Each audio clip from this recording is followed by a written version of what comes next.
son hadisələr baş verən kimi biz onlara xəbər göndərdik, başsağlığı verdik. Xarici İşlər Naziri mənim göstərişimlə, həmkarı ilə danışdı. Mən onların səfirliyinə gedib başsağlığı vermək üçün öz mövqeyimi bildirdim.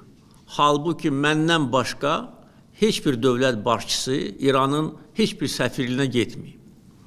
Yəni bunu qiymətləndirməmək, bunu yerə vurmaq, özlərini alçaq nankorlar kimi aparmaq heç kimə şərəf gətirmir.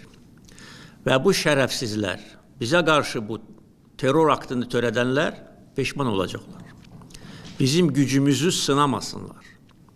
Bizim gücümüzü sınamaq istəyənlər, onların başı yarıldı dəmir yumruq vasitəsilə.